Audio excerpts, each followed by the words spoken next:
Good afternoon, everyone. We're so happy to welcome you to our campus today for our next installment of our senior speeches. Mr. Gibbons would normally be up here, but he gets to play dad today. So I'm going to introduce the batting lineup of our speakers. And the way this works is I'll say their names, and then they'll come up, and they'll just keep on flowing right through. So again, welcome friends, family, students to our campus. I'm going to say a quick prayer for them, and then I'm going to introduce them, and then let them take the mic. Father, again, we come to you today, and we're just so thankful for this great weather. It's beautiful outside. We're thankful for all the friends and family we get to welcome to this milestone marker event in these seniors' lives, where they get to get up and speak and do something that many people are afraid to do, and that's speak publicly. So I pray that you would bless them and you would give them recall. Thank for all the work they've done, and we just look forward to hear what they say. And we ask these things in Jesus' name, amen. So today's lineup, we're going to start off with Miss Avery Gross, then Pierson Brown, then Jacob Bolen, then Neva Schottaker, and batting cleanup, William Givens. So Avery, it's all yours.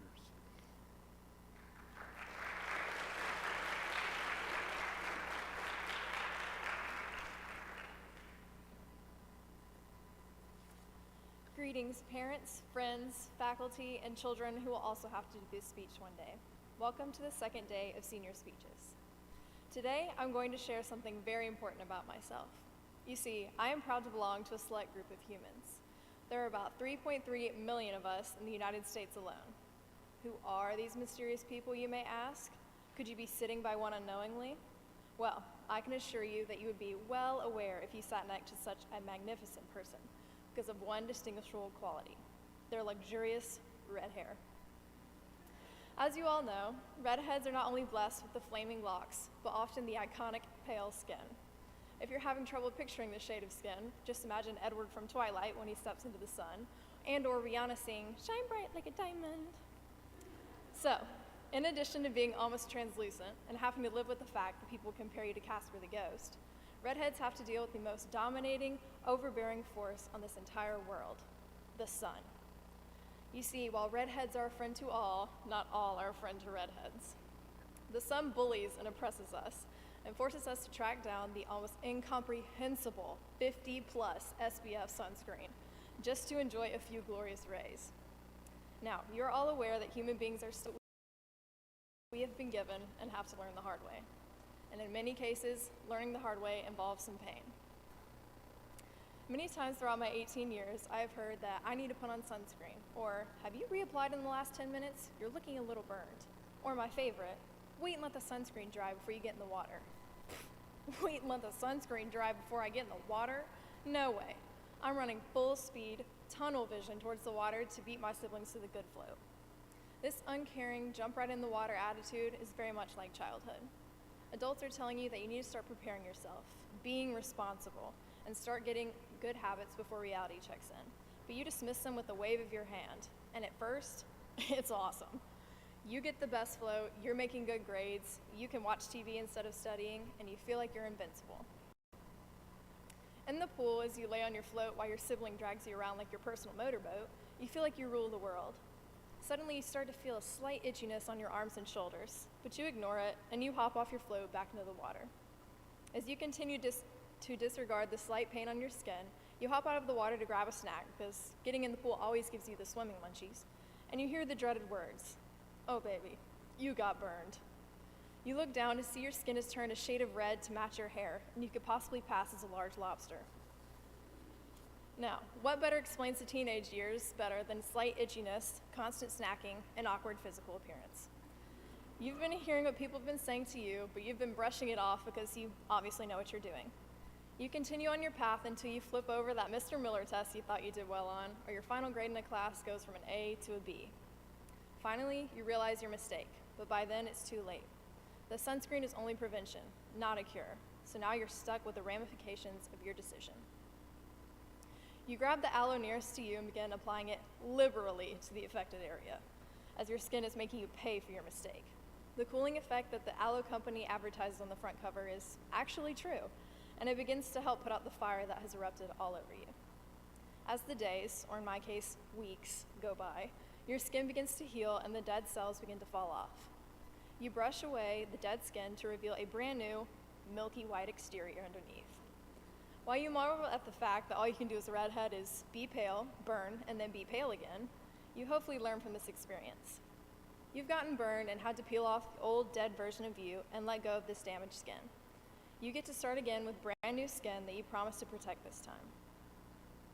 You have to get burned a few times and learn from your mistakes to grow and finally figure yourself out. How you work, how you achieve success, what kind of people you like to surround yourself with, etc. Pain is essential. It's only through suffering that we learn and grow.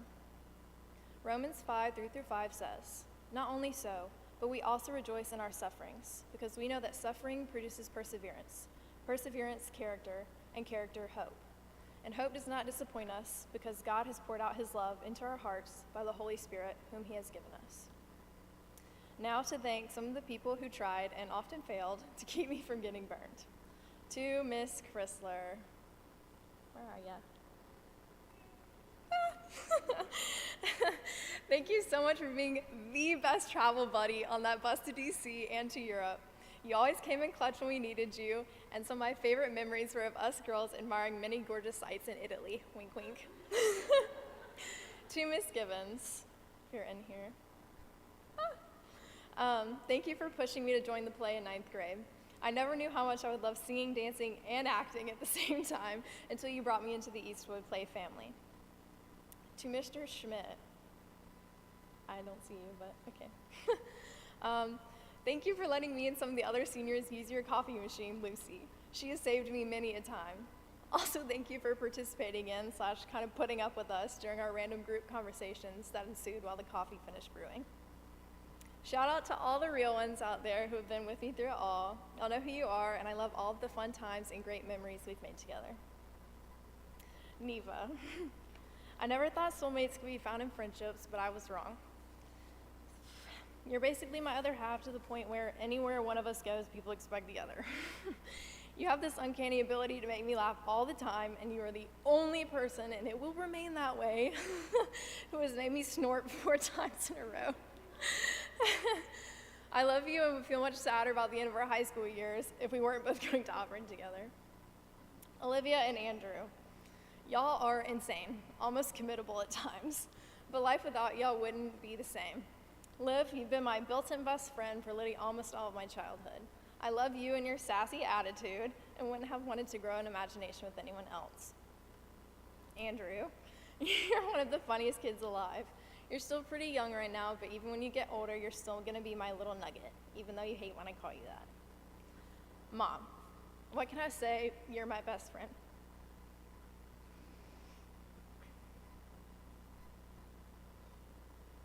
There's no one I'd rather make experimental food with, binge watch TV shows with, or talk for hours on end about anything and everything.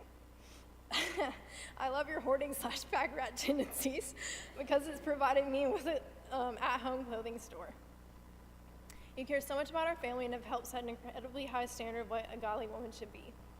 Every day I take inspiration from you, and I know for a fact that my day would be pretty empty without being able to follow you around like a lost puppy and tell you anything that comes to mind. Dad, I'm so glad that you got to have a perfect child like myself. I bet it truly is a blessing that I'm basically the girl version of you. Even though I can be a little cranky sometimes, you always find a way to cheer me up and make me laugh. Whether it's your movie quoting abilities, your hilarious laughter, or you yelling, "Watch out, Red's in a mood," you always brighten my day. You've been my biggest supporter, my go-to advice giver, and my favorite person to be sassy with. And I can only pray to find a God-fearing man like you. So to recap and leave you with the parting message, learning is an essential part of life. Sometimes it can be painless or extremely painful, but we must persevere to see the reward at the end. Mistakes are human, but it's how we continue after those mistakes that shape us into who we are and who we are meant to be. Thank you.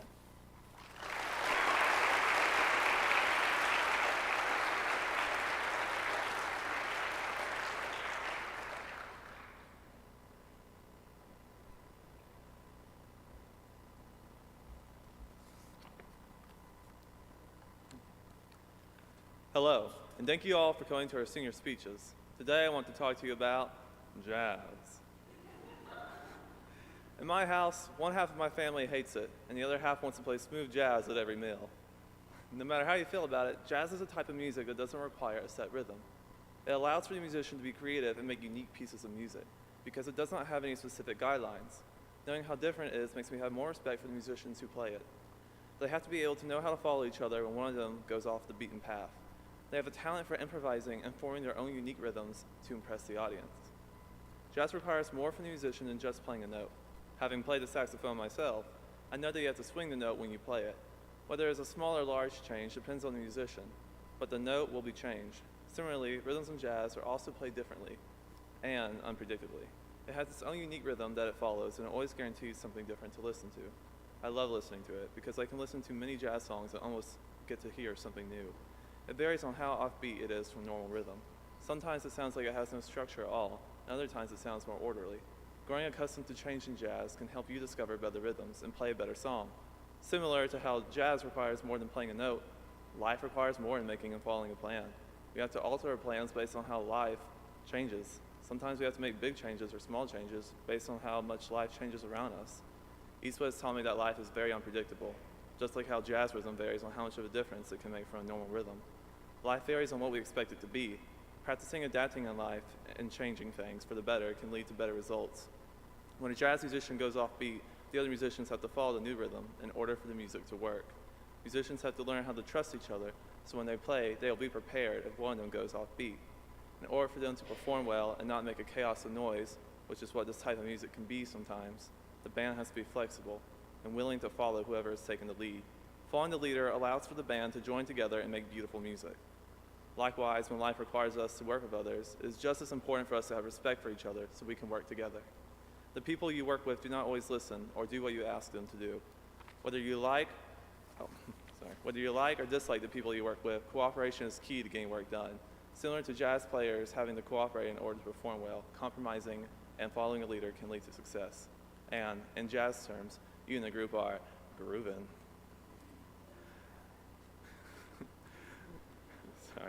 Cooperation in jazz can lead to a nice jam being formed. When we cooperate in life, whether it's through following God, following others who have authority over us, or following our peers who we work with, we are jamming with others.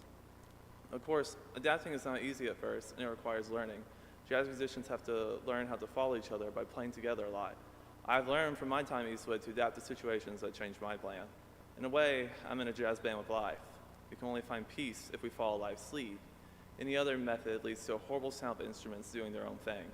It does not mean you have to become best friends with everyone, but it is crucial to respect and be flexible with each other so you can work together well. In school, cooperating with my other classmates has rewarded me with a good grade and learned the ability to work together. I've learned how everyone contributes to a certain task, and similar to a band, musicians contribute by playing certain instruments. It can be a little irritating listening to all the chaos at the beginning of a jazz song, but if given time, the song combines together well, and what was once chaos is now a single, multifaceted work of art. In the beginning of it, you may want to rush to the good part, but the build-up is needed in order to fully enjoy the climax. You have to be patient and give it time so it can all come together and create a really nice groove. Like the chaotic noises at the beginning of a jazz song, change can be uncomfortable, but God makes us stronger to endure it. Then what was once very difficult becomes easier. Just like how you can't rush to the best part in a jazz song, you cannot rush to the result of God's work. You have to suffer through the tough times in the beginning to reach a beautiful resolution at the end. Now, before I finish up, I'd like to thank my family, teachers, and friends here at Eastwood who gave some of their time to help me grow. First, I'd like to thank a couple of the many teachers who have helped me. Ms. Chrysler, thank you for always teaching me the important values Christians need to hold. Your incorporations of Christ into the books we read and literature have taught me how to become a better man of God. Mr. Givens, thank you for always encouraging us to participate in class discussions. You always push us to express our thoughts in the books we read, and that is a very important skill. For Mr. Miller, thank you for pushing us to work hard in your class. You helped us grow up to be prepared for life, and I'm very grateful for that. To Miss Amanda, you work very hard for the school, and thank you for your patience with all of us. Thank you so much for making my high school experience much more pleasant to my class. To my class. I've enjoyed growing with you all and pushing each other to grow. You are all wonderful people to talk to, and I've enjoyed getting to know all of you. Thank y'all for being good friends. I love y'all. To my sister, Peyton, thank you for all the car rides where we jammed out to your favorite songs. Your hard work in college motivates me in my life to work hard as well. I love you, Peyton. To my dad, Keith, thank you for raising me and giving me my work ethic. My love of movies comes from you, and I will miss the many nights we watch classic films together. You have taught me how to be a God-serving man. I'm very thankful to have a father who has a strong work ethic and who also spends time with his kids. I love you, Dad. To my mother, Michelle, once again, I'm very blessed to have two great parents, such as you two, to teach me what it means to work hard. You have shown me through your dedication to both your job and to your family that life may be tough, but God has made us tougher to handle life. I love you. Before I finish, I need to tell you that life is not easy. There are going to be some tough times, and pain is a part of our lives. That's part of living in a sinful world. But God wants us to be strong. He wants us to serve Him even when life gets difficult. God never leaves us, but He wants us to stay strong for Him during trials so we can grow and become the people He plans for us to be. Thank you.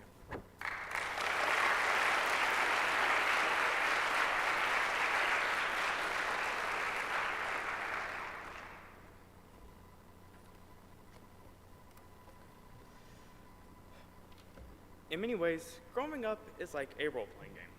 Role-playing games, or RPGs, are video games in which we create a whole new world to play in. In these games, you battle enemies, acquire skills, and gain levels to increase your stats, which are things like strength or intellect, which usually equates to magical ability, because wizards be smart. As you progress, you take on harder enemies and bosses, which are exceptionally strong enemies, and to do this, you must acquire materials and make equipment to help you out. You also meet people and gain allies to help you. Like in real life, you gain skills to better complete tasks and to gain them, you must repeat a task over and over again. The task can take hours to complete, but in the end, your efforts are rewarded and you get something to aid you in the future with tough challenges. Because of this, many people in RPGs dedicate themselves to a single arduous task, like killing 1,000 of the same enemy. That, in the end, rewards them with a fancy new skill. Sound familiar? This is what we do in school, where repetitive and tedious tasks, like homework, help us learn new things. You repeat a process and dedicate yourself to achieve a specific goal. When achieved, we can do more complex math or write a 5-page paper without pulling our hair out. While playing RPGs, you meet many people who sometimes you just click with, and they become good friends. This is exactly like school, as you find friends to help you during class and even outside of school.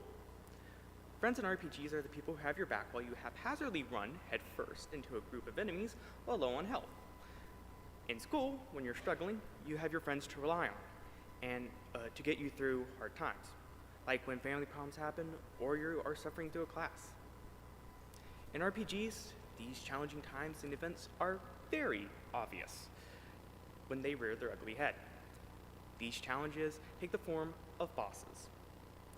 You can begin exploring a new region or place in the game when suddenly things change around you. Next thing you know, a hulking beast appears and dread and worry washes over you. It's challenging and hard. In school, you can study and prepare yourself for a test, but you don't know how much of a challenge it is until you meet face to face. Sometimes you aren't even prepared for a quiz or a test, and it comes out of the blue. Bosses are very similar, as most of the time, you have no idea they are about to appear and scare the heck out of you.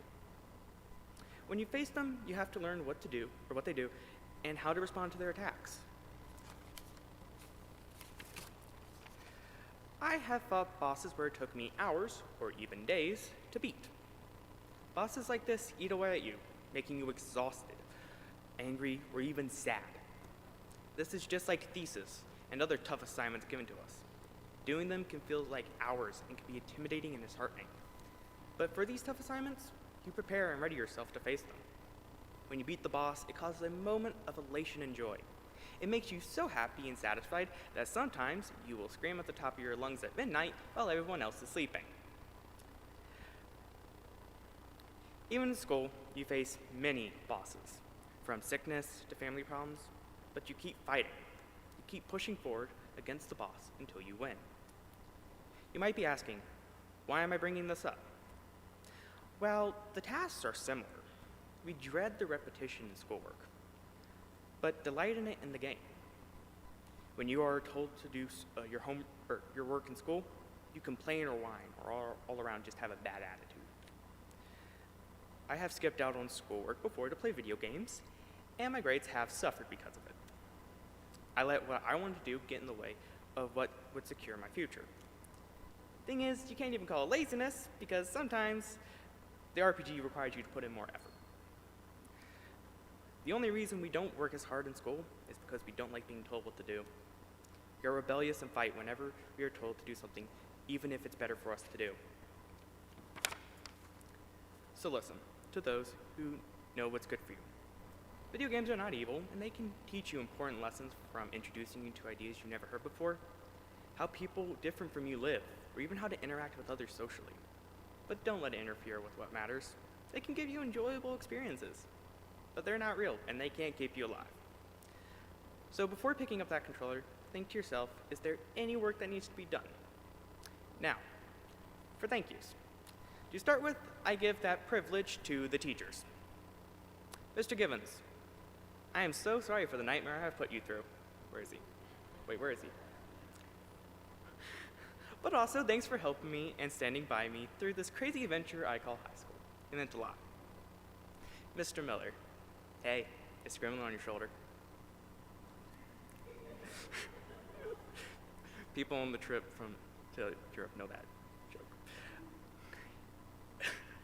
Thanks for all the snarky and crazy times that have happened, and for being an all-around great teacher. You have been an amazing role model to learn from. Mrs. Geiger, thank you for showing me the joy of reading and even introducing me to one of my favorite books. Your passion for literature is inspiring, and it encourages me to read. Ms. Taylor. There she is. Thank you for all the wacky and crazy times in class. Wacky, crazy times in class. The tangents we go off on, and for working with me through every single chapter of math. You're awesome. Now, to my dad, thanks for everything. You have stood by me and worked with me through every problem I come across. I'm going to miss our roughhousing and playing while at college. I love you, Dad. To Mom, thanks for caring for me with the love and affection you've given me. It has been tough with all the illness, but I want to let you know, I'd want no one else as my mom. You're amazing and I love you. Also, sorry for annoying you all the time, but just know I'm not going to stop. Katie, my loving, wacky sister who I torture every single day. I love you, Katie. You have been someone I could joke and converse with about some dumb topics. I'll miss our weird and kooky fun times together. Morgan, my weird, eccentric, but surprisingly fun sister. While we may fight and we may butt heads a lot, I love you, and I'm glad you are my sister. From the times where we do something stupid and laugh, to even cooking together and you telling me what to do, I always have been glad to have you as my sister. To end this off, I just want to say, listen to those who know better. Sometimes listening is far better than doing what you want to do.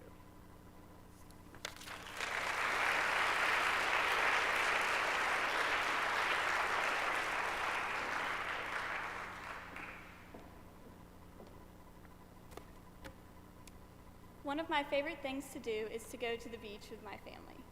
But as much as I love the beach, getting there can be a nightmare. In my family, simply getting in the car is an excruciating experience. Getting in the car at a reasonable time requires everyone to have already packed the night before, woken up at the right time, and eaten breakfast. This never happens. There's always someone who either hasn't packed yet, hasn't even tried to eat breakfast, or simply slept as late as possible to try and roll out of bed and straight into the car. Even if everyone miraculously manages to pack, wake up, and eat in time, the loading of our beach supplies takes way longer than anticipated. There's always the debate of whether we should take the heavy umbrellas we have, or just buy cheap ones there, or if we really want to deflate and then inflate the inner tubes when we get there. Then, once the decision is made as to what we're going to take, the next step is to shove it all in the car. Or, as my dad did last year, try to put bikes on the top of the car, and in the process, break the sunroof with the pedal spikes. Don't worry, my brother and I then proceeded to create the most glorious Gorilla Glue and duct tape masterpiece ever. To this day, my mom's car is a semi-convertible. After trying for so long to get everyone in the car, a few people give up. At some point, my siblings and I just start either watching TV or playing video games until we are yelled to the car when everyone else is finally ready. It's easy to lose focus of the task at hand with all the commotion going on. This is very much like my first 2 years of high school. When I came back to Eastwood after being homeschooled for middle school, it was a bit of a whirlwind. All my friends had changed, and I had missed all of the lessons on how to use a computer, lay out an essay, or how to use MLA format. Like trying to get in the car, there was always something slowing me down. It was a little chaotic because I was trying to pack everything into my mind at once. When I took my first test in Mr. Miller's class, I struggled because even though I had the information, I didn't know what to do with it. But once I focused on how to study, I caught up. Like the sunroof of my mom's car, I was able to fix it and make the trip. Once you make it to the beach, the next hurdle is setting up. You have to properly set up for the day to make sure no one gets seriously sunburned. Sorry, Avery. Our family tends to spend whole days at the beach, so preparation is key. Before we even get there, though, we have to make sure we have umbrellas, and if we don't, then we have to purchase some $5 ones from the general store. We also have to make a stop to buy drinks and load them into the cooler. Then, of course, we have to discuss lunch and make sure there's something nearby we can pick up, and double check that we even remembered to bring sunscreen. Lastly, there's the trial of dragging everything onto the beach. We stuff everything we can into the cart, and then everything else is divided up and given to someone to painfully lug through the sand. We finally end up picking a spot and laying everything out to enjoy the day. It's funny how much work it takes to relax. 11th grade was very much like this experience. I remember wondering why we were writing so many papers, or why Mrs. Geiger kept drilling us with MLA. Like making sure we had umbrellas. I had to make sure I was ready for senior year, specifically thesis, and if I wasn't, I had to work harder. You make it through the chaos of 9th and 10th only to be hit by another year that prepares you for senior year. Similar to wondering how we drag everything onto the beach, I wonder how I'd possibly make it through thesis. At the moment, the packing and preparation is stressful and painful, but you eventually remember why you're doing it in the first place. In the end, you get to sit back and relax and try to enjoy where you are. The end result is worth it. Everything has been set up and prepared in advance, so all that's left is to take in your surroundings. You can either choose to focus on the negative and the hard challenges you endured in the past, or you can focus on the positive in the time you have now. You can sit and watch the waves roll in instead of trying to jump them as they're coming at you. Last year, for a few months, I dropped my brother off at morning workouts so I would get to the school around 7 a.m. Initially, I didn't want to do it, but it turned out to be an experience I will always remember.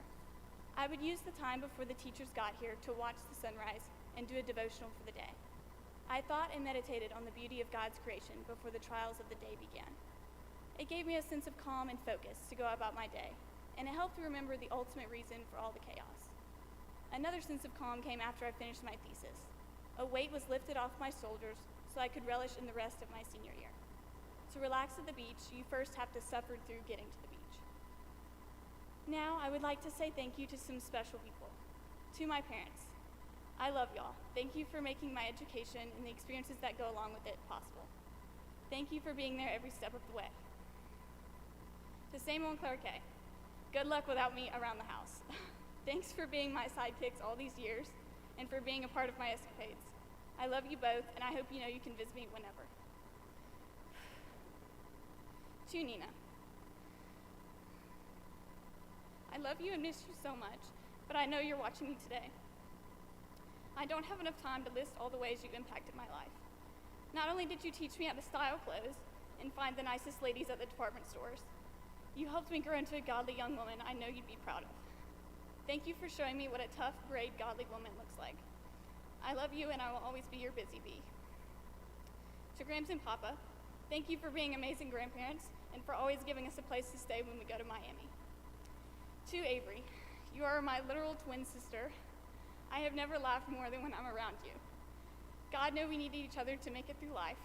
You've always managed to brighten my darkest days with your joy and laughter, and I thank you for that.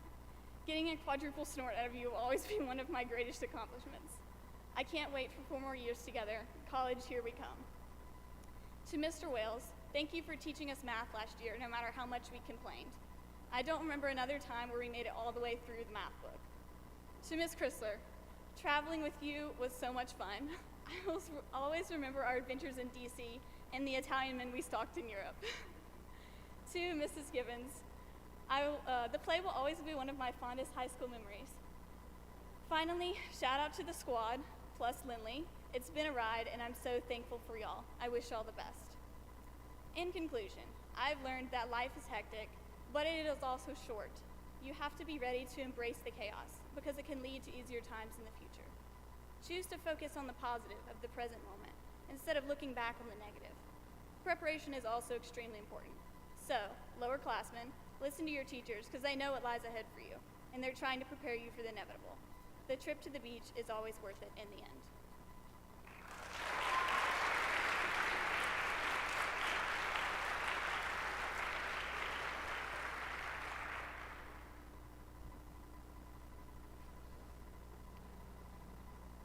Good afternoon, students, parents, and faculty. As you sit here today, I would like to ask you a question. This is a question that ought to be asked by someone graduating from Eastwood Christian School.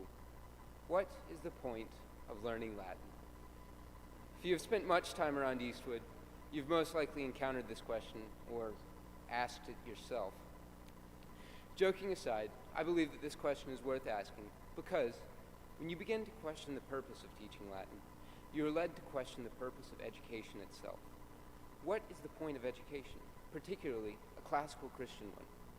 These are worthwhile questions because, like learning Latin, the point is not immediately apparent. I hope that I can shed some light on the answer by telling you my own experience with Latin. When I first began to learn Latin, I was looking for something that I could use to enjoy my time.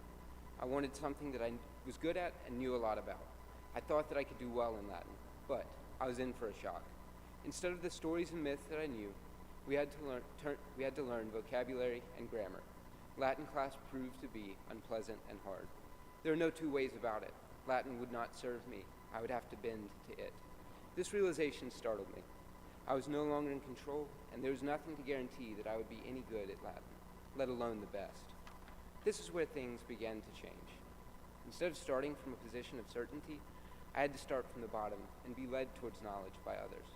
At the beginning of 10th grade, I had given up my self-centered expectations and resigned myself to this state of affairs. I saw it as my duty to finish Latin well, if not gloriously, but at least in good faith. It was around this time that we were given the opportunity to translate and read parts of Virgil's Aeneid, an epic poem that chronicles the founding of Rome. In the Aeneid, I found myself face to face with something so grand and beautiful, I had to forget my assumptions and come to it on its terms.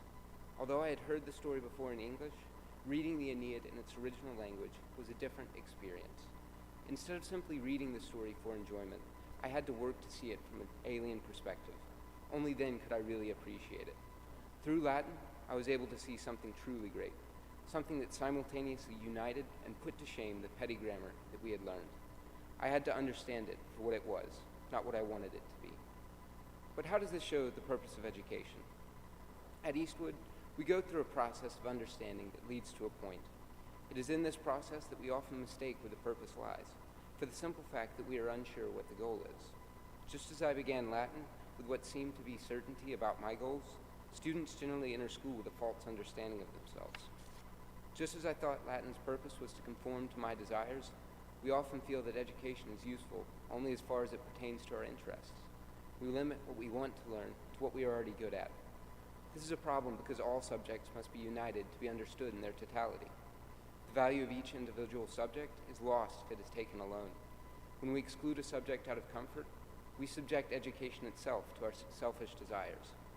This is the natural state of our fallen world, and inside of it, we are left as slaves to our passions and at the mercy of every superstition and rumor that finds us. We know only to turn away from immediate pain and towards pleasure, with no questions asked. If you ask my classmates or my father about me at this time, they would have been able to attest. Not only was I a bad Latin student, I was just a bad student. This is why Latin remains relevant today, even though it is a dead language. Subjects like Latin are taught, not because they are practical in the same way as car repair or carpentry, but because they lead us out of our own worlds and teach us how these things can be useful. From Latin class, I learned a new way of looking at reality. One example, I now know the Latin roots of the very word education. The literal meaning of this word sheds light on its purpose. It comes from the Latin words e ducere, words which literally mean to lead out. A perfect description of education's role in leading man out of himself. Just as I was made to conform to Latin grammar, I was led, by my teachers, out of myself and taught how to learn. Through being shown a different perspective of reality, in this case, one several thousand years older than ourselves, Eastwood students are given a better understanding of the world. Because of this, we have the unique opportunity to shake off the chains of the present and look beyond ourselves. Instead of reading history, we're given the opportunity to understand, learn from, and maybe even contribute to it. But because this seems to be the biggest part of the process, it is often mistaken for the goal. It is easy to stop here because it is an outcome. Education frees us to get what we want and equips us to get it, but this is all. It is here that people say, the point of education is just to get a good job. What invariably is meant by this is that they want a job which provides lots of money. While there's nothing wrong with a lucrative job, it is not the final goal of education. When it becomes the only goal, good and bad become preferences. The pursuit of riches, or even just stability, subjects education to selfishness. Any education, if it is taken alone, is insufficient. It might have noble goals, but they are earthly goals. Even though education can be a good thing, without a goal, it becomes an idol, something that is broken and must be redeemed. This is the truth that lies at the bottom of Eastwood's mission, that education alone is pointless. It must be fulfilled, just as my Latin class was, by something greater than it. Eastwood redeems education by treating it as a preparation to understand God. Just as my study of Latin would have been a waste of time without an understanding of the Aeneid, an education that is not integrated with the pursuit of truth is ultimately useless. This is where Eastwood succeeds. Our school teaches us things, practical and impractical, not so that we can know them, but so that we can understand them for what they are. Instead of leaving us alone and comfortable, Eastwood forces us up against the awesome glory of God. This is why Eastwood calls itself a classical Christian school. I'll ask again, what is the point of education? This time I can answer myself. The point of education is to prepare us, to lead us out of ourselves, and to free us so that we can more fully worship God. Without this truth, the best educated of us are as ignorant as middle schoolers. This speech would be incomplete without recognition of those who have educated me, in school or otherwise, and shown me the truth. First of all, to my class, I know half of you half as well as I should like, and I like less than half of you half as well as you deserve. To those who got that, thank you very, very much. Seriously though, I would like to thank all of the teachers and coaches who led or dragged me to this point. I must say that I've been truly blessed by all of you. Thank you for the time and attention you have given me. And though it wasn't always clear in the moment, I can honestly say that I've never had a teacher that I didn't truly appreciate. Next, I must give a loving thank you to my extended family, Mimi and Papa, Grammy and Pop, Gran, and all the rest. What you've taught me can hardly be put into words. Rather than knowledge, you've taught me a lifestyle of kindness and hospitality. Finally, I would like to thank my parents. Not only have you raised me up, but you have loved me. I've been told before now that I'm lucky to have you, and I know this to be true. And I've almost forgotten one thing. Lily and Joseph, I know it has never been clear, but I love you as well. It is to you, especially, some people know that, that I give this speech. Remember to always look beyond yourselves, to care for others, and to love the Lord your God. Thank you all for attending today.